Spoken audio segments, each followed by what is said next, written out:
Halloween. Forever.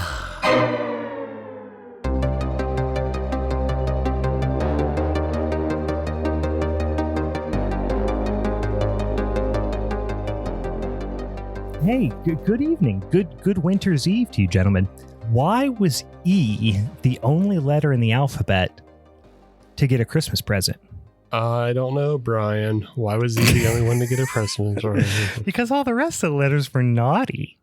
Ah. Welcome, boys and ghouls, to a very festive, holly, and jolly Showdown episode of Halloween's Forever. I'm Brian. I'm Steve with 2 E's.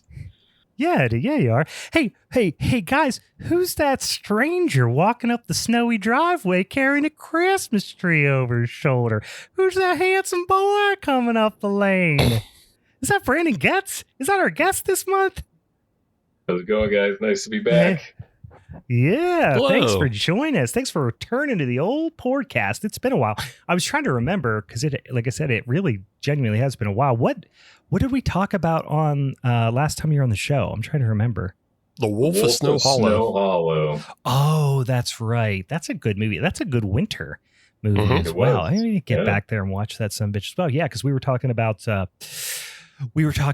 your werewolf expertise. Indeed.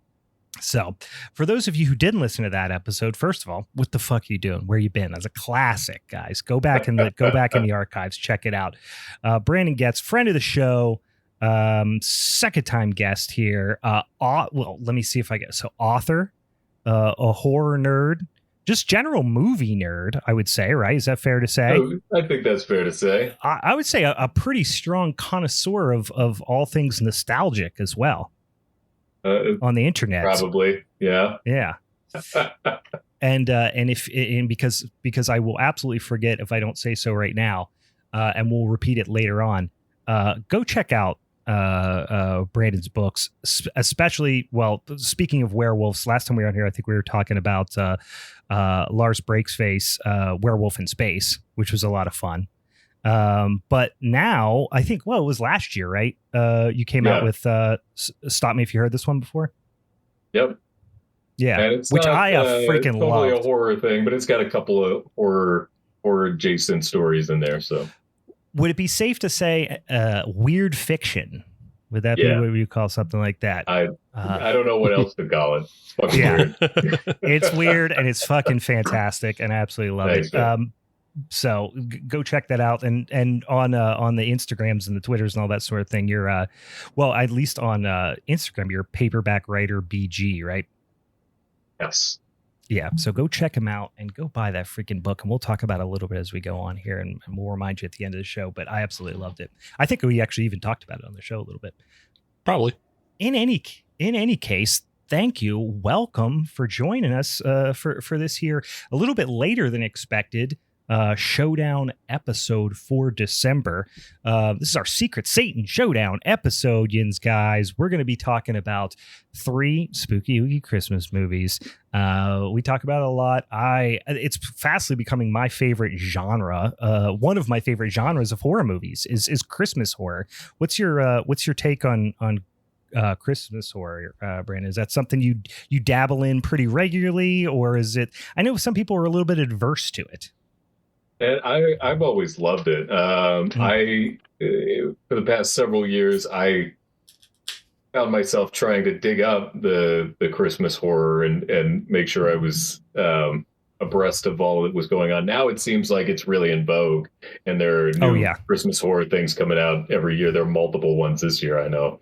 But before it was like, you had Gremlins, and then 2015 you got Krampus and A Christmas Horror Story, and there were a couple. There was like Rare Exports, but maybe you had a dozen. It's obviously Silent Night, Deadly Night, those kind of classics as well. But there weren't a lot, is what I'm saying. And now all of a sudden it seems like they're a fuck ton. Yeah, and I can't help but notice that you did not mention Santa's Sleigh starring one Mr. Bill Goldberg, and I take that as a personal insult. You know what? I was rewatching that today while I was at work. I had it on in the background, and that beginning scene is so fucking fun. It's one of the greatest scenes in cinematic history. So great. Oh, when you get a Fran Drescher, you get a James Caan, for no reason. For no reason. You get goddamn Chris Kattan. Exactly. It's just it's that chick from Urban Legend is there. Oh my god, yeah, I don't remember whatever her name. reason. I can picture her in your face. I forget her name too, because she's also in Scream 2. Like she's in Fuck. Guys, let me reiterate this, and maybe this is the 50th time I've said this. Go watch Santa's Sleigh. You're gonna have a good old time. You're gonna have a good old time.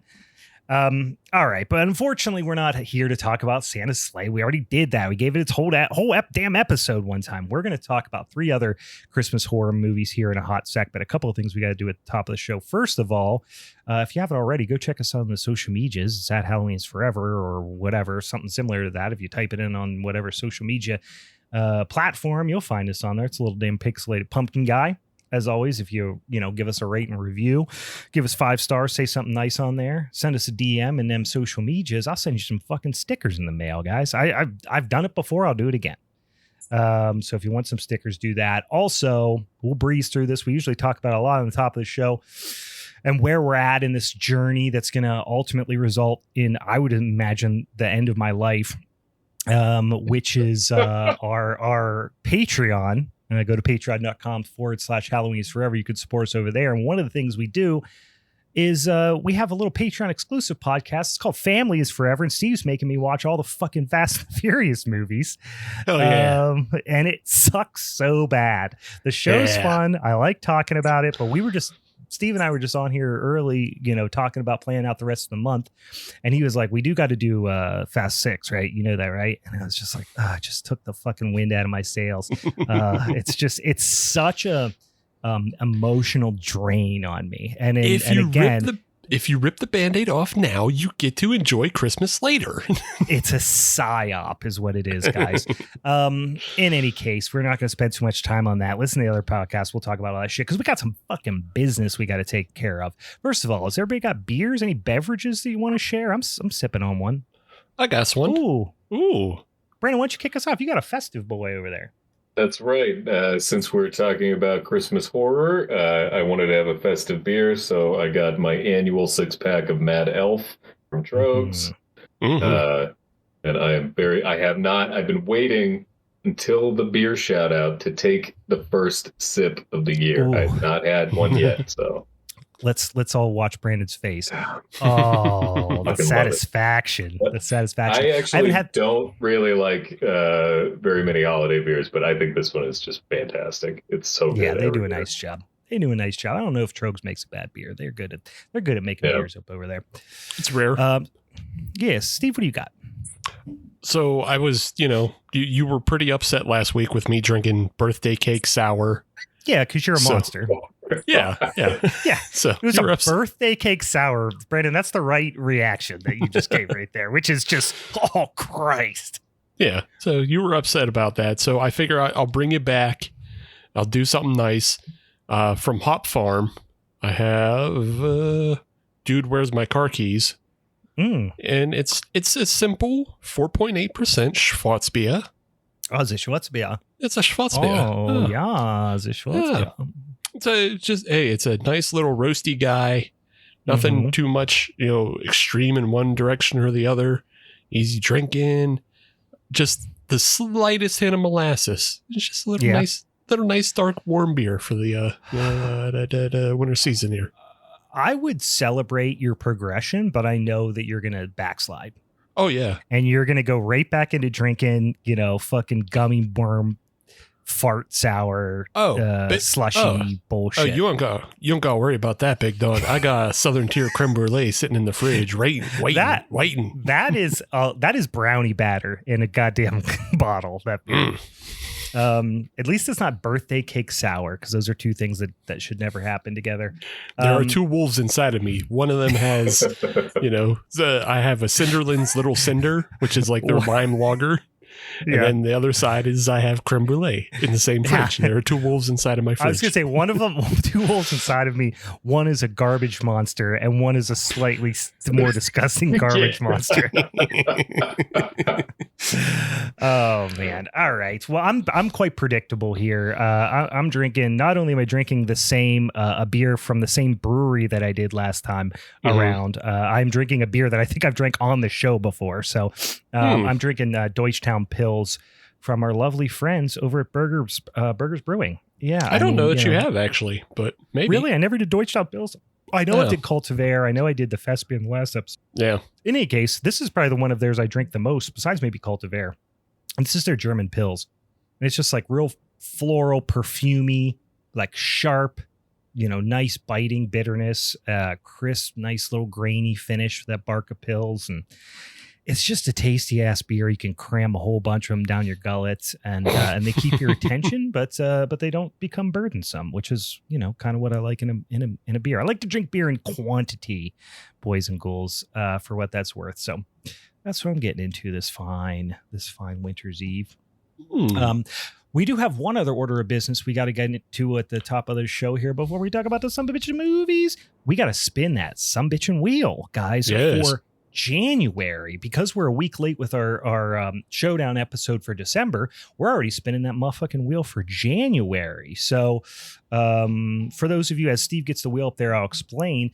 This is a Secret Satan episode. Our listeners picked our movies this month, but typically what we do is we do this spinning ass wheel. It's got about a bajillion different topics on it. They could be genres, subgenres, they could be performers, they could be particular themes, whatever. But then what happens is we throw all them on there. We spin it 3 times.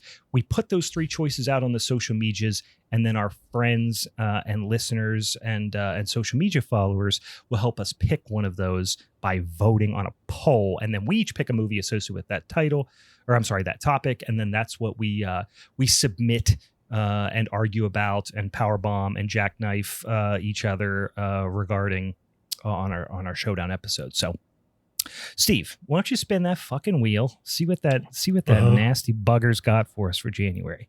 Here it goes. Okay. So first one is a category that hasn't won before. Okay. But we keep trying to get it to win, but nobody wants it. Yeah. It is a Giallo.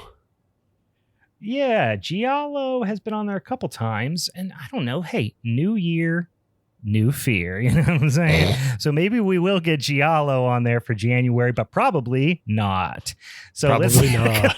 Just because people don't seem to like it, which I would love to. And we've done quite a few, not quite a few, but we've certainly done some Giallo flicks in the past. We've certainly done some Argento and things like that. But anyway, all right, Giallo. It's gonna lose though. I just found the way it loses. You found the winner. What is it? Yeah, I mean, I doubt this is going to go to anything else but this one. But the second category is featuring Lance Hendrickson. Ooh, Lance Hendrickson flicks. We've done a couple already, so there'll be a couple things off the table that we'll have to think about. But boy, because we've done Near Dark, right? We did the one. We did the one with the dang old little space aliens under the ground. Wasn't that Lance Hendrickson? No, that's Peter Weller, bud. You're thinking of Screamers. That's poor man's Lance Hendrickson, Peter Weller. You're right. You don't talk about RoboCop like that. I'll fucking get you. I just thought as soon as I said that, both Steve and Brandon did outraged faces at me. You didn't see that at home. No, Peter. I love me some Peter Weller. He's listening. He's no Lance Hendrickson as far as I'm concerned. Anyway, what are we doing? What's the third one? What's the one that's going to lose to Lance Hendrickson also? Yeah, so this one it's a nice category, but it's not going to win because it just isn't. So maybe another time around. But this one is called Cinema Fatale, and this would be any horror that's set at the theater. I think this came off of Brian's love for popcorn and our love for the film The Last Matinee. Yeah. So we did. Demons? Yeah, Demons could be in there. Yeah. Demones. I like to say that in a kind of a Yinster Demones. There's a movie I haven't seen. It's called Porno, and it's all about like demons in a porno theater. I believe I have seen that actually. But yes, I love the movie Popcorn, and yes, we did an episode on. I think that's what inspired it. Like I said, we did the last matinee, which was a lot of fun. All right, you know what? We'll see. Sometimes we get surprised, but we definitely seems like there's going to be a front row on there, knowing our audience. But you know what? Like I said, we might surprise ourselves. So once again, check out on the social medias. Go over there and follow us, and keep an eye out for those polls on Instagram and Twitter, because you're going to be able to choose from Giallo, best of Lance Hendrickson, and Cinema Fatale, which is going to be, horror movies set in a cinema or a theater or something like that. Okay. All of that stuff out of the way. Let's get into the flicks. And as we all know, rules around here, guys, to the victor go the spoils. So that means your boy gets to choose the order in which we talk about these movies. Let's go around the horn here and remind us real quick of what movies we're each going to be talking about. I'll go first. I'm going to be talking about the film Await Further Instructions from 2018. Steve, what are you going to be talking about? I have Silent Night, Deadly Night Part 2 from 1987. Right. Brandon, what do you got? Black Christmas 1974. Yeah, he's pulling out the big guns here. Now, remember, these were assigned to us by listeners, so this is a little different. Normally, we're the ones picking the movies, and we're, insulting each other's intelligence and choices, and it also perhaps a hanging vertical suplex onto tax, that sort of thing will happen. In this instance, these movies were selected for us, so it throws a little bit of a different wrench in the cogs here, if you will. So here's what I'm going to do. I'm going to say, because Steve's movie, although I enjoy it and it is fun, it is dog shit. Mm-hmm. So I'm going to say Steve goes first, and then Brandon, you go in the middle, and then I'll bring up the rear. How's that sound? Good. I don't care. That's my judgment, and it's final. All right, Steve, kick us off with a little Silent Night, Deadly Night 2. Yeah, so I went and saw Godzilla -1 earlier in the week. So I heard it's tremendous. It's a fantastic film. And it's literally probably one of the best Godzilla films ever made. That's what I heard. The thing is, you want to compare it to Shin Godzilla a lot, because that was probably the last best one that was made. Right. But they're different films. Shin Godzilla is much more of kind of the horror of bureaucracy in the face of climate change, whereas Godzilla -1 is a really personal story that links one character to Godzilla, and they kind of evolve together, since this is more or less an origin story. So that character is just wrecked with survivor's guilt, and that's what the entire story is more or less about, is just overcoming your survivor's guilt in front of just unmounting terror and things that you can't control, which is what Godzilla is. Sure. And all then later this week, I saw Silent Night, Deadly Night Part 2. That's what we call juxtaposition. Hey-o. Yeah. Look, everybody knows this movie. When you start a review with "look," that's never a good yeah. When you start a defense, if your lawyer walks in the court and just goes, look, I saw Godzilla earlier this week. I'm just a simple Southern lawyer. Now I'll say my client here, he's actually 2 movies in one. You can't fault him for that. And anybody who's familiar with this movie knows the production, just nightmare that it was, because it was just the producers not even wanting to make a second film. They just wanted to recut the original. The director had enough kind of gumption and just squeezed enough money out of them to shoot some new stuff. And that's basically all the stuff you get with Ricky Caldwell. Mm-hmm. But other than that, half of the film is Silent Night, Deadly Night Part 1, cut down to its best bits, and then remembered by Ricky, and then you get more from Ricky afterwards because he escapes, It's terrible. It's bad. It's awful. I mean, but I'll say, we were talking last week about how It's a Wonderful Knife would make a good kind of background film to have on. Mhm. This is an even better. This is probably the best background film because it has next to no story. And it just has a bunch of violence that you just put on in the background and you go like, oh, Santa's doing another crazy thing. That's wild. It is. It's not even that it's the best background movie. That's the only thing it can be. Yeah. Is kind of the way it is, because it's like, it's just nonsensical. And it's just really a series of moments, right? It's like, Yeah. because it's the first movie chopped up, and then it's a second thing that really isn't cohesive at all. Right. But it's got great moments. So you could be sitting there having a conversation and be like, shh, watch right here. He's about to do it. He's about to do the bit, you know. I mean, one of the best uses for this film, I think, is everybody loves to time things with the ball dropping on New Year's. So how do you not figure out the time codes for this film to time it so when it turns into the new year, Ricky's yelling, "It's garbage day!" Garbage day. Yeah, that's a great move. I like that a lot. I actually really like the way this movie looks, and the first movie too. Yeah, they're just grimy, and they look a lot older than they are. Yeah, these movies. I mean, they both look, and maybe if you asked them, like the director of Christmas Bloody Christmas, you know, his film is like super grimy and shot on 16 millimeter and everything. Maybe if you asked him, he would say he took a little bit of inspiration from these films because like they have the griminess to them. So maybe he was aiming for a little bit of a look that way, but yeah, they don't look terrible. They're just, and especially you get a lot more Christmassy stuff because of all the stuff that happens in the first film. All the stuff that was shot new doesn't feel Christmassy at all.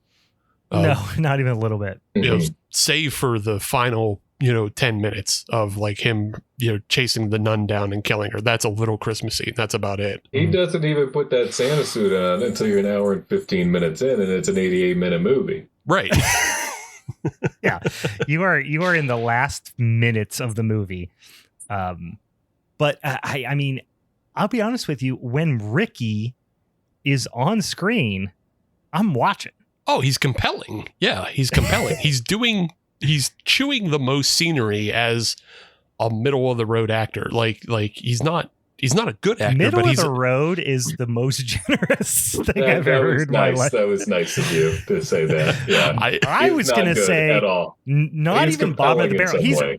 He's underneath the barrel, like that, like below the bottom. He's dog shit at acting. Brian, I will cite in my client's case, if you go back to The Killing Tree and how absolutely dog shit and flat all of them were.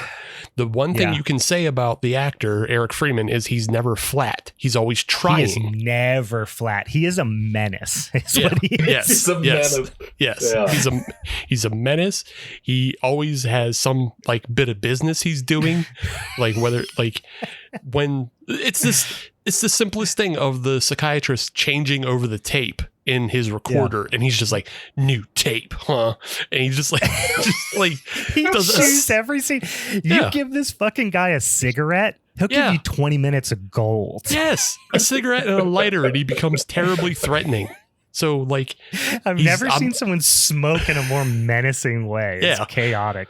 Yeah, so you can't say he's the worst actor. You can put him in the middle because he just needs refinement into being a good actor. But he's enthusiastic. Yeah, he has instincts of doing stuff. The lines. I mean, give anybody that garbage day line in a script, and most people are going to be like, "What the fuck? This is the most bizarre scene," and he just owns it. Yeah, you know? Yeah. He dropped, did 20 push-ups, jumped, ran into frame, and delivered it that way. Yeah, exactly. So he put his whole ass behind it. Like very few people could. Nick Cage could probably do it better, but he would do it very similarly.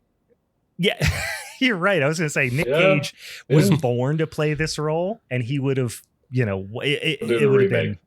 Oh my God, I would I would cut off my thumb to see that. But yeah, other than that, it's just cobbled together scenes. You get the best stuff from the original Silent Night, Deadly Night, which I just wanted to point out. One of my favorite edits of that is when Billy's killing people in the stock room, and he shoots the woman with the bow and arrow, and just the hard edit to the Nutcracker faces, like as she's screaming. Yeah, that's just it's genuinely good. Of of a whole bunch of bad, that's genuinely good. Yeah, I mean, the first movie has some, is greasy. You know what I mean? Like, it really and truly is. Yeah. I mean, just unpleasant at times, but like a memorable movie. So it has some of those elements because it is literally half that movie, right? But I mean, I'm here for the Ricky one-liners. Yeah. That's what I'm here for. Fuck off, Doc. Yeah. That's just, come on. Oh, you're not going to laugh at that. They're so good and they're so numerous, but I maybe want to turn you guys on to a new one that kind of goes under the radar. Okay. And this happens after Ricky's escaped, and this is in the new footage, but it's when him and Jennifer are walking home, I think they're just walking home, but they're walking together, and Jennifer's ex, Chad, is working on his car. Now, right. I just like this whole scene altogether because it's right before Ricky just completely loses his mind and goes off on the gun rampage. But he kills Chad with the jumper cables, which that's a pretty good model, and that's probably the most money they spent on this film. It's just that guy's head. Like that's that's it. It's a third of the budget. Yeah, it's got to be. But so that's a pretty good kill. And then Jennifer confronts him for killing Chad. But Ricky's just switched. He's gone all off, and he's gone straight to punish mode. Right. And her realization that he's gone off the deep end has her deliver the funniest "uh-oh" that you'll ever hear. I have to go back and hear it. That's right. I vaguely remember it, but I'm not I'm not processing it. Yeah. Yeah. See, that's the thing. It's like it gets so buried in Ricky. But it's the funniest, most cartoonish. Uh-oh. like a little kid who just spilled juice is what the line delivery is. Punish. Uh-oh. And it is so fucking funny. And I want to turn more people onto that. If I can do one thing tonight. Find Jennifer's Uh-oh. A moral victory. Yeah. That's a good band name. Find Jennifer's Uh-oh. Or at least an album title. Yeah. My favorite one is a call and response here, which is, how can you possibly remember all of that? Because I was there. Yeah, that's how you remember things typically. Like, it's just you explained remembering. Yeah, you explained a memory to people. But there's this big pregnant pause, like it's a surprise, because I was there. And he's talking to how the parents died, right. And he's talking to the doctor, obviously, but oh my God, I died that one. Or another one I have to throw out is, do you dream, Ricky? I don't sleep. Just big pregnant pauses between it. Suggests that he doesn't sleep at all, which is a ridiculous comment, but I love it. Yeah. I just enjoy the one thing. I don't know. It's kind of okay, but the setup for the whole movie is like Ricky is telling this doctor his past, which is just the first film, and then you get these interstitials between him and the doctor. I do like the progression. If it wasn't for the fact that the original film existed and we were just watching something original. I like the progression that it goes to this scene where he's already choked out the doctor with the recording tape. Yeah. So like I like the progression. It's just the original film exists. If we were just watching something, that didn't exist, and it goes, oh, okay, that's kind of cool. So I don't know if they ever do a remake. a proper one, because apparently there was one in 2012 that was like with Malcolm McDowell. Oh, so that's actually not that bad of a movie. Okay. They kind of shoehorned some backstory in for the slasher in that one that I think kind of ruins the movie a little bit. If you can ignore that, it's not that bad. It's worth checking out. It's very different from Silent Night, Deadly Night, which is, I guess, why they changed the title. Right. To just kind of have it be its own thing. Yeah. But you get a killer Santa. You get some very good Christmassy kills in that. And the Santa himself looks really fucking scary. The way that he's got this mask with like these black eyes. Oh, okay. So Nice. Yeah. I'll check it. There. So I actually have never, because there's 4 or 5 movies in this franchise. 5. yeah, I have only seen the first 2. I tried to watch that Bill Moseley one, and I couldn't get through it. Which one's that? And then there's Mickey. That's number 3. Okay. And Mickey Rooney's number 4, and I don't even know what number 5 is. No idea. Maybe Mickey Rooney's 5. I don't know. I just remember 5 has a pretty cool like DVD cover or VHS cover. I don't know when it came out, but it does have like a pretty cool poster. But I've never seen any of the other ones. So. Yeah. Well, apparently 3 sticks with the story of Ricky, and then 4 or 5 are just in name only. Gotcha. Because like after I finished, we're watching all these on Tubi, and after 2 finished, 3 started, and 3 starts with a woman somehow reliving the events of the first film For 40 minutes? No, just maybe it goes on longer, but they're doing some sort of brain experiment, and she's somehow reliving something that she wasn't even there for. I don't know. I didn't watch it all the way through. I was just like, maybe. I don't know. But you said you couldn't get through it, Brandon, so I don't know if I'll go back to it now. No, I made it maybe 20 minutes in, and I just found it so boring, honestly. All right. Well, I'm eager to see if the characters have the same like thyroid condition they do in this movie, where everyone's eyes are bulging out of their heads at all times.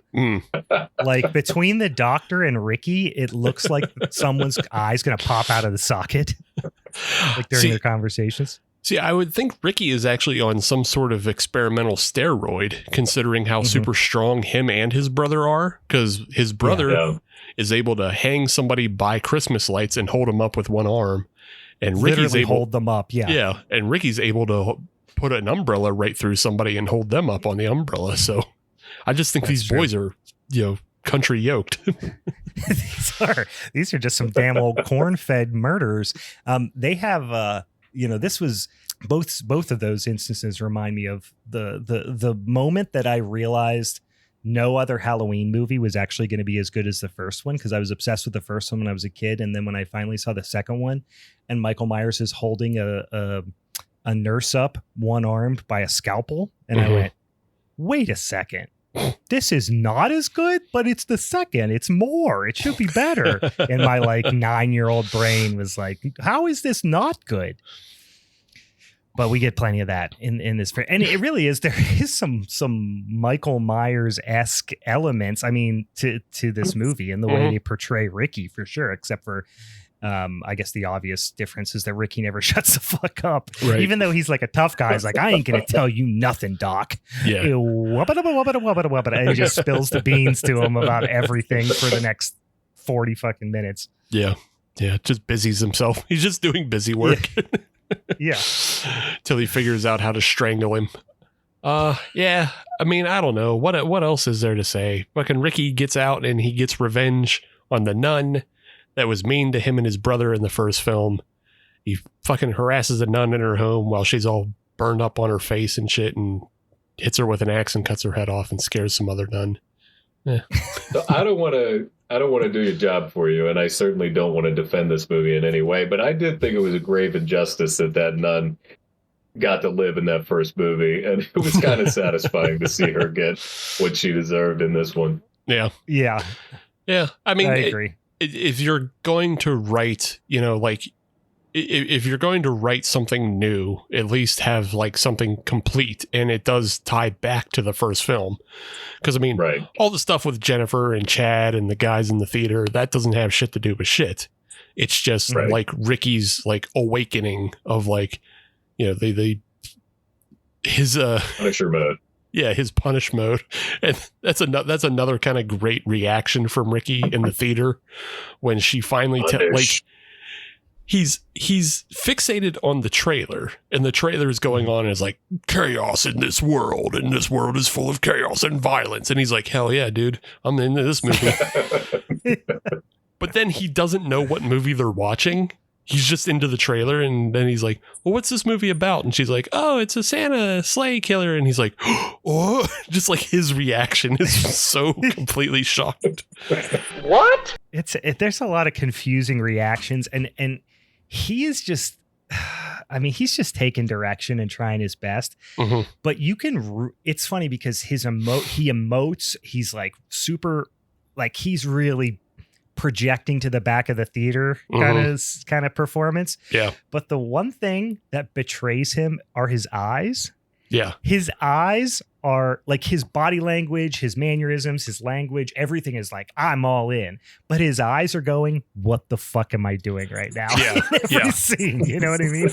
Every now and then you get these glints of fear and confusion of like, am I doing the right thing? Like, is this how I should be doing it? Well, is this really how it's supposed to be? Yeah. And maybe it's like a learned response from him of like knowing that he's only going to get 1 or 2 takes before they just move on. Like they're not going to give him 10 takes to figure it out. He gets 1 or 2 to nail it, and you better figure it out. And one of those is going in the film. It's going in there. So if you fuck up twice, you got to live with that the rest of your life. So it's just like, it's a deer in a headlights, but like I said, just in his eyes, in his eyes. Yeah. And I think that honestly is the secret to this incredibly strange performance. Yeah. Because I was like, what is it about this? Because and I'm like, does it never feel like he's making eye contact with the person he's talking to, or like, but most of the time he's talking to people who are off screen. So I'm like, that doesn't make sense. And then it hit me. I was like, he's terrified. He is just confused and scared as a performer. And that's the weirdness that we're all feeling. And that might be part of it, is if there's nobody else in the room with him but camera equipment and the director, like he might not have anybody to work off of. Like the other actor in the scene might not be there. Like it, you know, they filmed on a separate day. So like he doesn't even know who he's talking to. Like when he's doing garbage day, I guarantee he probably never even saw that person who gets shot with the garbage can. No. And that's why it's like you never really feel like he's looking at anybody or anything. He's just got 1,000-mile stare. Yeah. You know, every time he's talking, but like in a shifty darting around way. Yeah, it's weird. It's weird. He tried his best. I feel for him. Yeah, no, he tried his best, and you know, like it delivered something memorable. Like it's lasted, almost 40 years now of people remembering Garbage Day, and like think of how many other films just go under the tires and nobody ever thinks about again compared to that. So something. You post that meme, and somebody's always going to go, it's true. It is my garbage day. Yeah. So it's like saying happy birthday to the internet. It's somebody's birthday. You got a 1 in 7 chance. It's any given person's garbage day, right? Yeah. But it's my garbage day. See? Today's your garbage day? See? This. Yeah. See? It's garbage day. Good reminder for everybody. So. That's right. But yeah, unfortunately, there's not much else to like pick off the bones of this chicken. It's just like you watch it, you get a laugh out of it. It's funny. It's not unwatchable. Like it's never boring because so much of it is just another film condensed to the best parts. And then when you're not watching that film, you're watching somebody else just be like, incensed into trying to act. So right. So let me throw this out there because I just I read the Final Girl Support Group by Grady Hendrix back in October, and the main character is based on Linnea Quigley's character in the first movie. Okay, but there is a lot of meta commentary on both movies, as well as Halloween, Texas Chainsaw, kind of all the main slashers.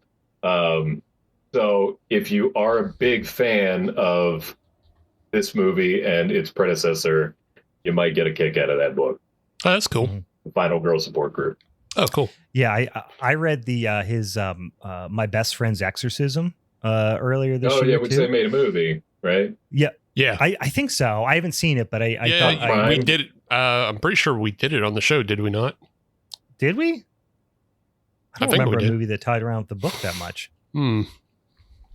Anyway, yeah, I mean, it kind of does that same thing where it like plays off of a lot of like 80s tropes and stuff like that, but specifically around, demonic possession and like a little, it goes a little bit into the social commentary and stuff around the whole satanic panic thing.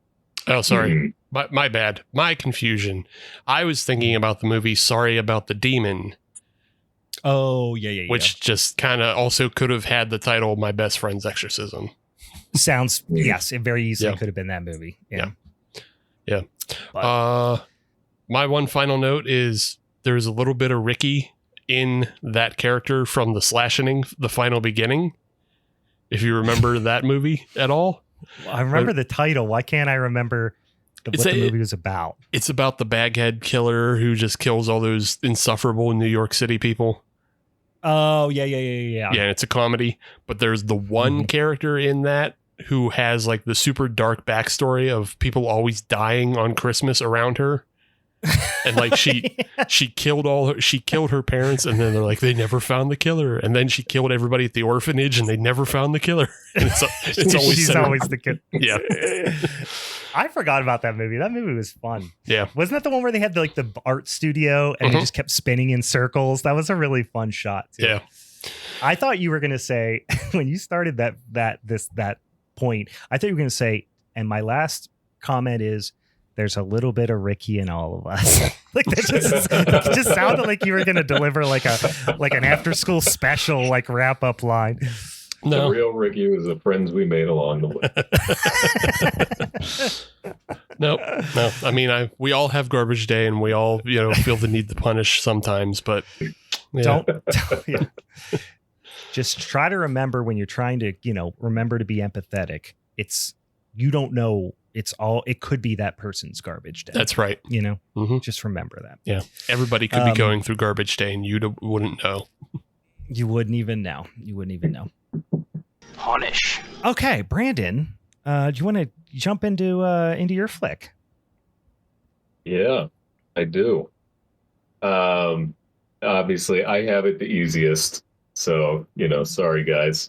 So for the uninitiated, Black Christmas 1974 situation is that some sorority girls are still in the sorority house. Some are going home for Christmas break. Some aren't. They are getting some obscene phone calls, and then girls start going missing. In my mind, there's really only one Christmas horror movie that is better than this movie, and that is Gremlins. Arguably, it is the first slasher, establishing many of the tropes that would be refined in Halloween, etc. It's got the young victim pool of mostly women, the killer point of view shots, so many creative kills with various things around the sorority house. And then it's got the final girl trope. So it's got that horror pedigree. It's directed by Bob Clark, who also went on to make A Christmas Story in the 80s. So it's got the Christmas pedigree. It also feels very Christmassy with the lights and the carolers. Jess is out there just enjoying the carolers in that one scene.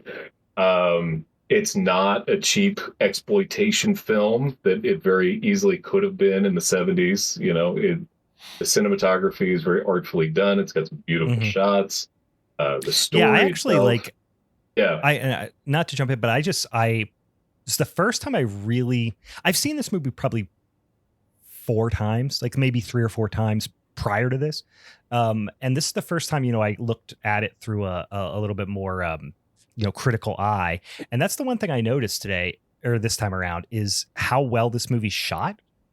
And like, beautiful. Actually some really great camera movements and all that stuff. Like it's There were certain things I saw for the first time that I didn't love, and then there was other things that I kind of developed a little newfound respect for, and that was definitely one of them. Yeah. A lot of, this is, I guess this kind of goes along with the cinematography, and I hadn't noted this, but I feel like the lighting in it is very well done too. That's something that I feel like we've lost a little bit in the digital age.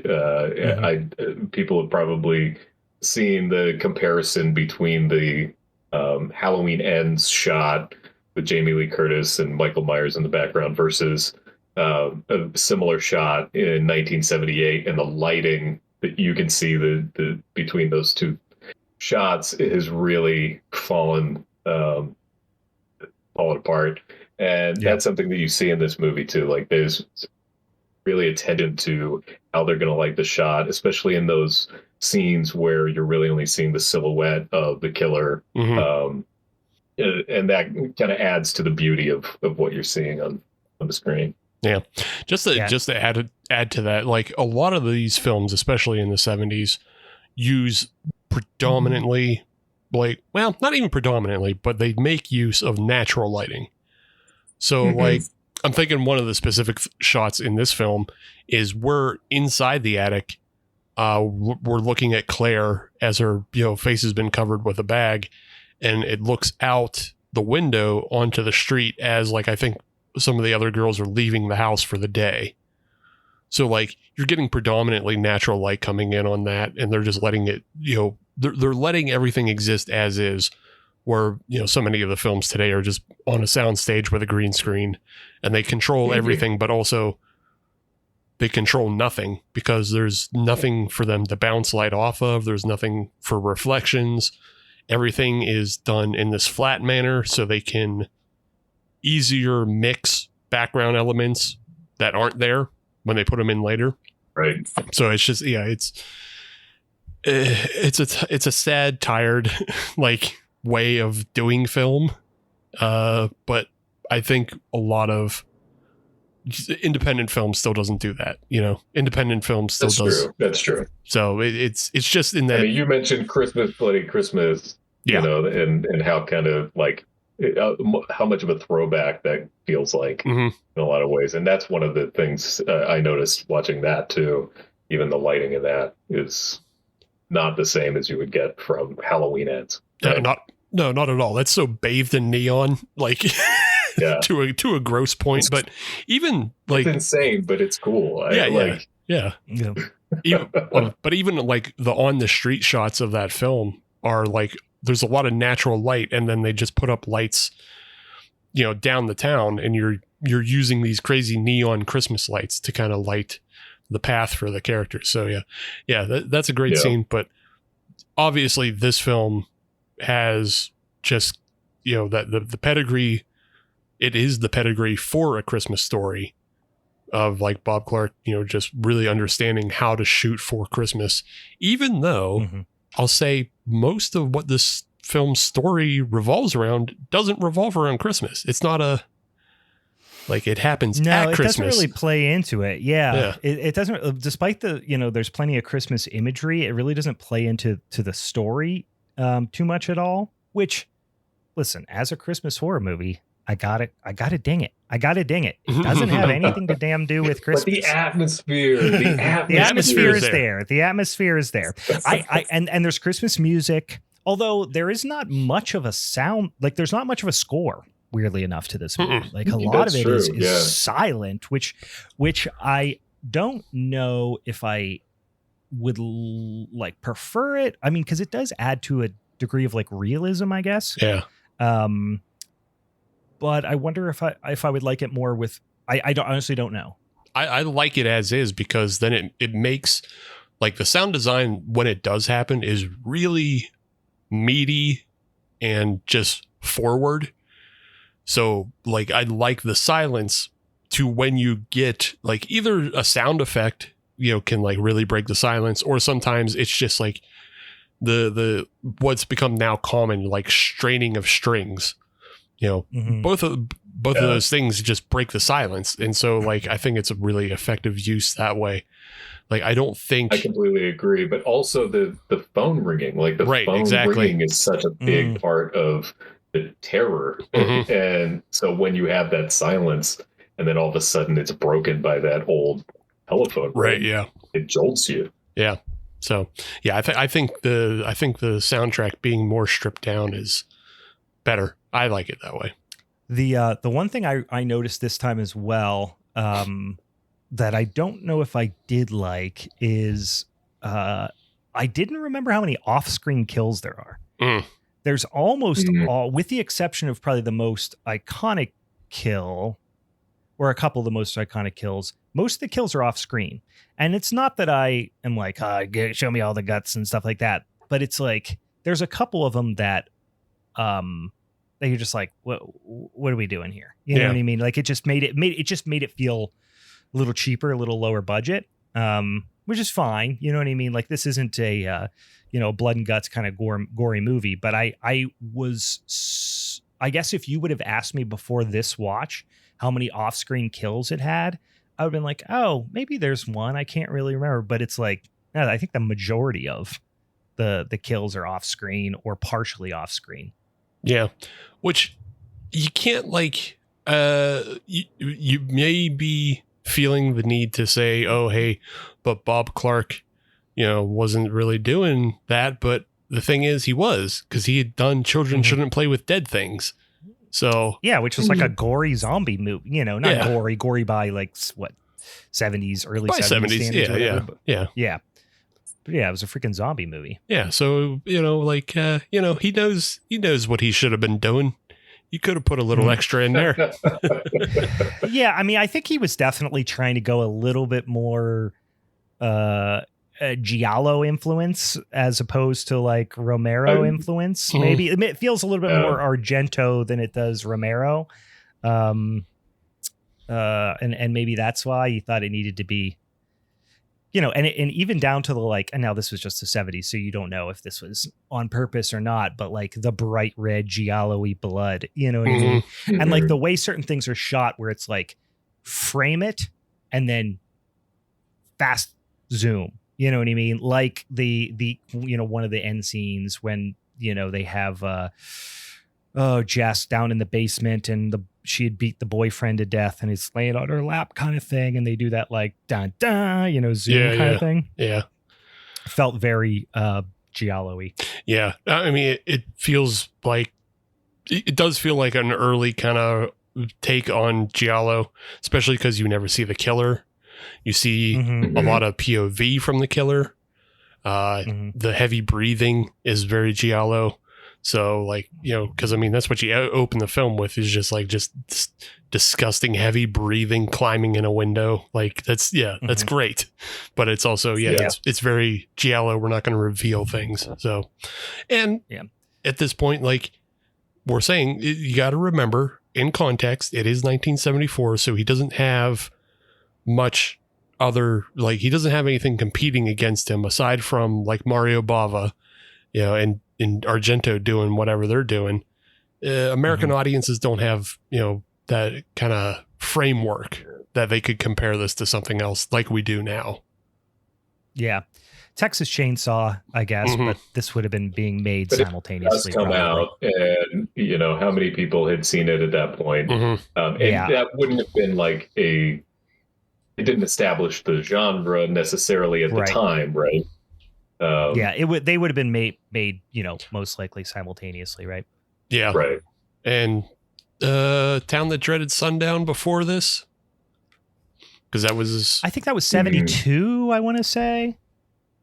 76, actually. That's also like a... So it was after. So it was after. Oh, I thought it was before. Also, that's a weird police procedural for half of it for some reason. I'm just saying. It's That's a fucking strange movie. And then, Stuart Gordon's fucking... of course. Yeah, so... Or not Stuart Gordon. Not Stuart Gordon. You know what I mean. Herschel Gordon Lewis. Yeah, Herschel Gordon Lewis. Stupid ass Gordons from the 70s. Ain't nobody use that name Gordons. No more. Quit it. But yeah, Herschel Gordon Lewis has a lot of stuff that's, slasher-y, but it's also procedural as well. So, What do you guys think about the it feels like Bob Clark took some, because Bob Clark also did Porky's, right? Yeah. And obviously Christmas Story is a comedy, family comedy kind of thing. And Baby Geniuses. And it feels Baby Geniuses, of No, course. he didn't. Yeah. Are you fucking Yeah. kidding? No, he did Baby Geniuses and Baby Geniuses too. What? The Baby Geniuses. Bob Clark has like a trajectory that you can tell where like he stopped. I mean, Like- I get George Miller did Happy Feet, right? Exactly. That's what I was about to say. Like he has a trajectory of like George Miller, but like you can tell like he does all this kind of edgy stuff of Porky's and these, monster movies. And then just like as he ages, he just starts doing like a lot of family stuff. It's like, a Christmas Story is that hard break where he starts doing more middle of the road stuff, isn't doing edgy stuff. And then afterwards, he's just like doing Baby Geniuses and fucking all kinds of, I think he did he do Karate So Dog? weird. I don't know. Well, I don't even want to know. Karate I'm Dog. gonna avoid his IMDb page. He actually did the sequel to the Great Halloween Puppy Adventure. Oh yeah. Great Halloween Puppy Adventure 2. Yeah, Anyway, the Karate Dog TV movie 2005. Karate Dog. Wow. The Karate Dog. Oh man.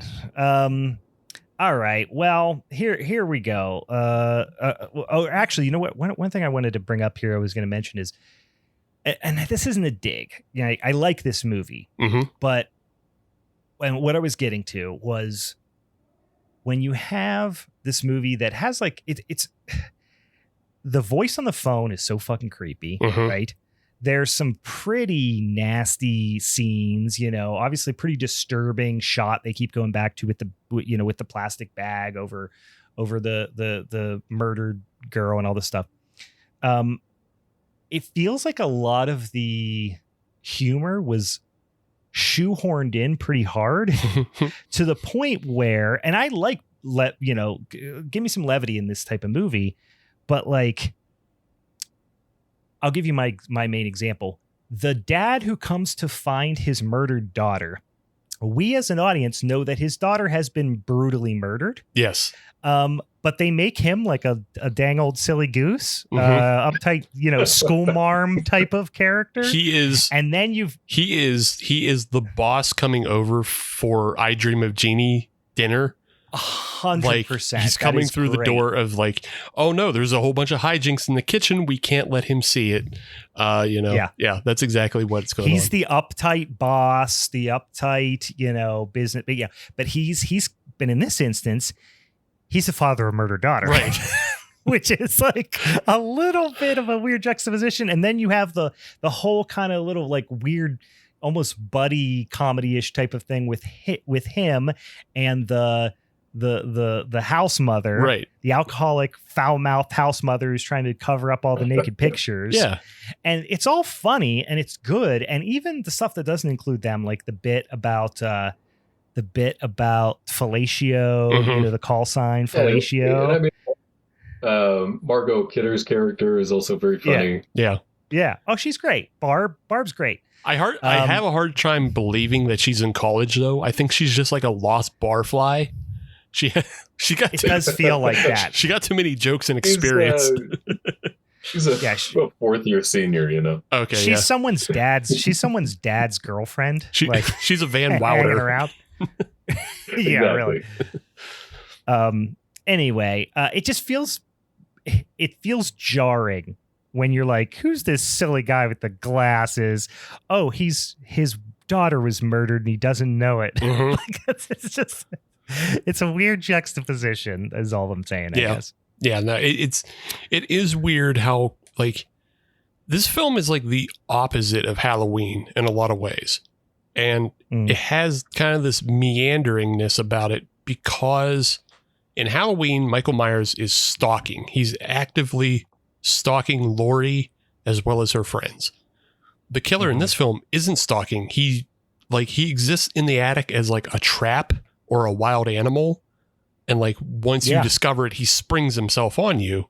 But like other than that, he doesn't move too much until he goes to kill Barb. So like he just kind of sits and meanders, and so that leaves you can't sit in the attic the whole fucking movie.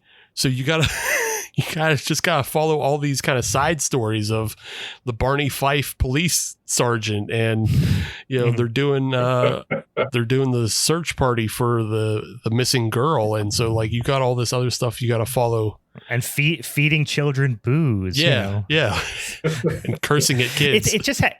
It has I this know, like, but it's oddly compelling. It is. You want to watch it feels like Animal House. Yeah, it's got this Animal House quality to it. It's got that Animal House sensibility to it, where like Animal House, if you think about it objectively, is a horrible movie. Like it is so rapey and so weird. That too, yeah. But it's just like it's just got such a funny back in the day quirkiness to it, and they're just really honing in on that in this movie, to a similar degree. Yeah, there's a scene that like sticks out like a sore thumb, and it's Peter doing his piano recital at the conservatorship or whatever they would call it. He's so sweaty.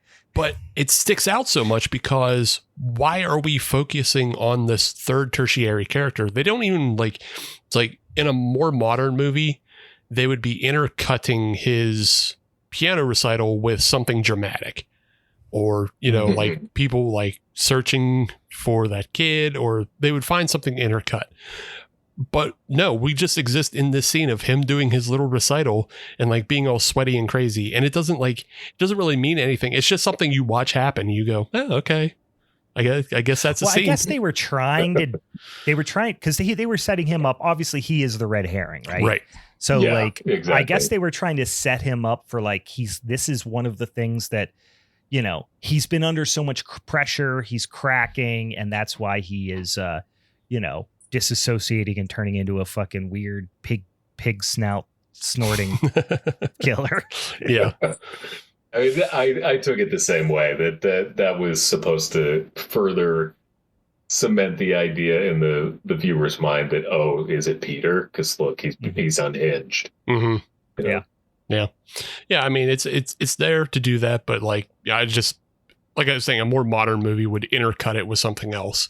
You wouldn't just... Yeah, it would have been a little more graceful instead of us just all standing there staring at him flop sweating. Right. I gotta say, two things I love about this movie that I've written down, and they are just completely just like anecdotal little things, but it's got one of the greatest taglines of all time, which is, if this movie doesn't make your skin crawl, it's on too tight. How great. That's just such a fucking great tagline. Yeah. I don't know if there's a better tagline out there. That's just perfect. We'll have to do a tagline showdown. Oh, tagline showdown. That's a good idea.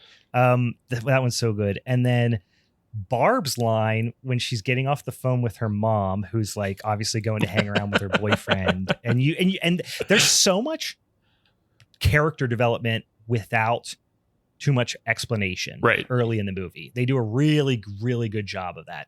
But it's like, so you get this feeling just from their conversation, her body language, that her mom, she's kind of the way she is because her mom is probably an alcoholic as well. Not too dissimilar. They never say that. You just get that feeling, right? So it's like this vicious cycle type of thing. And she goes, Margot Kidder's character, Barb goes, "You're a real gold-plated whore, mother." Which is such a great insult. Like, I'm gonna need to start using that around just in my life. It's just to the dogs. You're a real gold-plated whore. It's great. It's great because also, I mean, like you're saying, one, that scene is all one-sided. We never hear her mother. So we get it. It's Margot has to sell everything in that scene. But the other side of that is usually if you call your mom a gold-plated whore, you're in a lot of trouble. However, when she does it, they make ski plans afterwards. So it's just it's just how the relationship is. Like, it's nothing new. Right. And, but it also at the same time, like, obviously it just bums her out to no end that like, that had no effect, but now she also has to go on this fucking ski trip, and just like it ruins every Christmas for her. Yeah. Well, I did want to comment on the cast because I do think that the cast is phenomenal. You know, we talked about Margot Kidder, and we've got John Saxon, who went on to do A Nightmare on Elm Street, and we've got Olivia Hussey, who is absolutely fantastic. I don't know, Steve, you might remember that in Mrs. Pirrock's class in 8th grade, we watched Romeo and Juliet, and I totally saw her side boob in that movie and had a crush on her for years. Yep, that's the infamous Romeo and Juliet film. Because they just recently came out and had went to court with them over that too, like Olivia Hussey and I think the actor for Romeo. I think that's true. Yeah. They just sued the producers. So perverts. Sorry, Olivia, that I was objectifying you as a 13-year-old boy. I think you get a pass at that age. It's just I can't help it. I'm all full of hormones. I don't know what I'm doing. I saw a boob. They showed me a boob in school. It was crazy. Right? I know. It blew my mind. But I do want to comment on. I got a couple of notes, but one of the things that I want to say is that the not knowing who the killer is, it just, I think, really makes this work. And it's why the 2006 remake does not work at all that shitty backstory. It's just so stupid. The way that it's mysterious. You hear this stuff on the calls about Billy and Agnes, but you don't know what the hell that means. And the movie does not tell you. And I think that's absolutely brilliant. So many horror movies in the last 20, 30 years would come up with some stupid ending that would tell you everything. And the fact that it doesn't tell you, you think it's Peter, Jess thinks it's Peter, and then at the end the phone is ringing is just, I think that's brilliant. Yeah.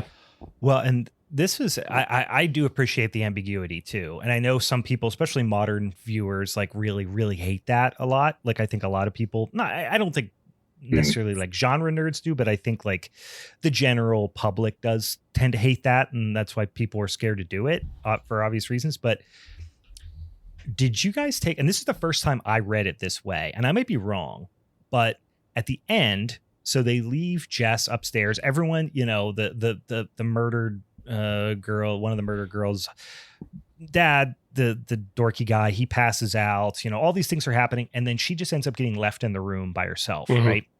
And then you hear the breathing, and then you go from outside the house, and the phone rings. And I never made the connection until this time that the phone rings after he kills somebody. Oh. And so I think the way I took it this time is that that's meant to mean that he has just killed Jess. Oh. And now he's calling. So in preparation for tonight, I actually had read that somewhere, and I had never thought about that either. The fact that exactly what you just said is that the calls come every time he kills somebody.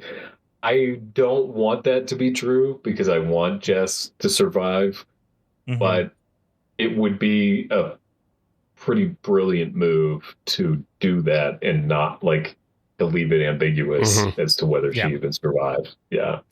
I got the idea, I was kind of thinking at this time, and then I went and read up about it a little bit, and it is something that other people, so I'm certainly not the first person to ever say that. There's tons of people who said that, but the one thing that I did that did solidify it for me too, because then I was like, well, he didn't kill anybody after the first call or before the first call, but he did, because they mentioned there was a 13-year-old girl in the park or something like that. Right. So but anyway, that was the first time that I made that connection, because I actually paid attention to the ending. I knew what the ending was, but it was again, this is usually a movie I watch, atmospheric movie. It's a background movie a little bit for me, but it's the first time I feel I actually paid close attention. Active watching. Yeah, I feel this was the first. It was almost felt like the first time in a way. Another note that I wanted to make was the feminist themes that are in this movie, which is not necessarily horror strong suit in general, although that's changed in the last few years, I think. But it's got these strong female characters who don't just easily fit into stereotypes, which could have been very easy to do with a movie like this. And the lead woman is somebody who's planning to have an abortion. And even though the film was made in Canada, like Roe v. Wade had literally just happened. That couldn't be an accident. And it wasn't necessary to have that be such a major plot point, but it is, and it adds this realism and this relevance. It would have been very easy to make her, the trope of the virginal final girl didn't exist yet, but it was still the 70s. I mean, it still could have been very easy to make her much more innocent. Right. And they didn't do that. And instead, she's somebody who had sex. She got pregnant. She's handling it. So I just thought the way that they dealt with those themes was really, really ahead of its time. Yeah. There's an interesting exchange that I noted, just because it sticks out like a sore thumb, especially against today, with the way a lot of people talk about abortion, is when they're doing the whole kind of phone tag between the police and Jess, and the killer's calling, but also Peter's calling. And Peter puts in that call where he's just like, don't hurt the baby. You got to kill the baby. Don't hurt the baby. And the call after that is between Jess and Lieutenant Fuller. And Fuller says, well, why would you call it a baby? That's a strange way to put it. And he's like, oh man, yeah. He points out, in a way, he's like, you would have to be psychologically unbalanced to think it's a baby at this point. And it's just like, yeah, that's wild. I mean, that's the way people, that's how it was forever until the moral majority decided that they were going to use that to turn right wing, Catholic people right wing, basically. Yeah. When they invented evangelicals in 1989. Yeah. Right. Yeah, guys, it's a whole sad thing that happened. Unfortunately, we had to turn things too dark, but yeah, it felt pretty progressive in that way overall. Yeah. And it's funny because Brandon, you were mentioning how the virginal character was actually the first one to die, Claire. Because she was the one who didn't drink. Yeah. She didn't drink. She was only kind of dating the guy, the hockey player, Chris.